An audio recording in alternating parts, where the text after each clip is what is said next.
আসসালামু আলাইকুম। এই যে লম্বা যে খাবারের পাত্রটা দেখতেছেন, এটা কাঠ দিয়ে বানানো। নৌকা পাত্র বলা যায়। তো যাই হোক, এই নৌকা পাত্রটা আমরা নিজের হাতেই বানাইছি। এই যে দেখতেছেন লম্বা চিকন চিকন কাঠ। এই কাঠগুলো হচ্ছে 6 ইঞ্চি পরিমাণের। তো 6 ইঞ্চি পরিমাণের এক একটা পাত্র বানাইতে 3টা করে কাঠ লাগে। একই সাইজের 3টা করে কাঠ। তো এই কাঠগুলো আমরা সমিল থেকে কিনে আনছি। সমিল থেকে কিনে আনার পরে আমি আর আমার এই যে পার্টনার এনায়েত হোসেন নিজাম দুজনেই এই যে জিনারি আর হাতুড় দিয়েই দুজনে সুন্দরভাবে নিজের হাতে বানিয়ে নিছি। আসলে এই ধরনের খাবার পাতা তার কিনতে পাওয়া যায় না। এগুলো আসলে নিজেদের মাথা থেকে বুদ্ধি বের করে আইডিয়া বের করে সেই অনুযায়ী আমরা কাঠ কিনে এনে নিজেরাই বানিয়ে নিচ্ছি।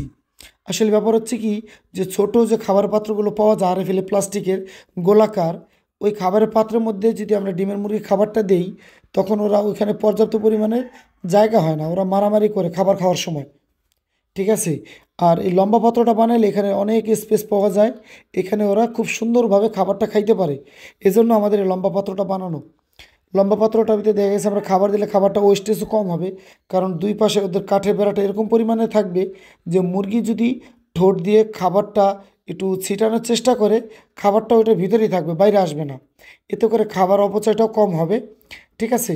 এই যে দেখেন মাশাআল্লাহ কত সুন্দর লম্বা আকার। ঠিক আছে। এটার একটা সাইড একটু বেশি হয়ে গিয়েছিল কাঠ, সেটা আবার আমরা করাত দিয়ে কেটে সুন্দরভাবে লেবেল করে নিচ্ছি। আর দুই পাশটা যেহেতু খোলা, ওই দুই পাশটা আমাদের বন্ধ করে দিতে হবে। এই টুকরা কাঠ দিয়ে আমরা আবার ওই দুই সাইডটা সুন্দর করে বন্ধ করে দেবো, যাতে করে মুরগি খাবার খেতে খেতে এই মাথা পর্যন্ত চলে আসলেও খাবারটা পড়ে না যায়। এই যে দেখতেছেন মার্শাল্লাহ, যে দুইটা ছোট টুকরা কাঠ দিয়ে দিলাম যাতে করে এটা বন্ধ হয়ে যায়। এভাবে কাঠ দিয়ে খাবার পাত্র বানালে খরচটাও খুবই কম, খুব অল্প খরচে বানানো যায়। আর এটা মার্শাল্লাহ খুবই টিকসই, অনেক দিন যাবে যদি আমরা এটা আহ, মানে রাফ ইউজও করি।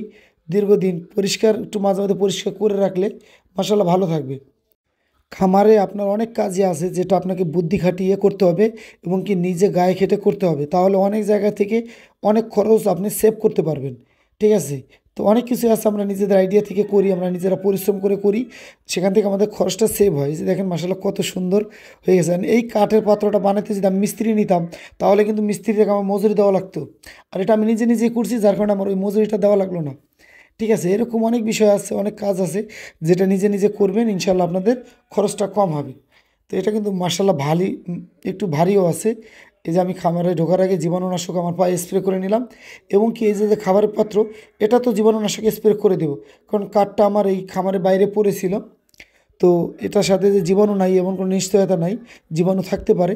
এজন্য আমরা খামারে যেই জিনিসটাই ঢুকাই ওটাতে আমরা জীবাণুনাশক স্প্রে করে দিই। জীবাণুনাশক হিসাবে আমরা ভাইরোসিড স্প্রেটা ব্যবহার করি। এটা খুবই ভালো। ভাইরোসিড জীবাণুনাশকটা খুবই ভালো, একটু দাম বেশি। এই যে দেখেন খাবার পাত্রটা আমরা আনছি, এখন এটাকে এখানে সুন্দরভাবে ফিটিং করে দেবো। এর আগে একটা বানিয়েছিলাম। এই যে দেখেন আমরা নিচে একটা করে ইটা দিয়ে এটা একটু উঁচু করে দিছি। একটু উঁচু করে না দিলে হয় কি, ওরা পা দিয়ে আঁচড়ায়।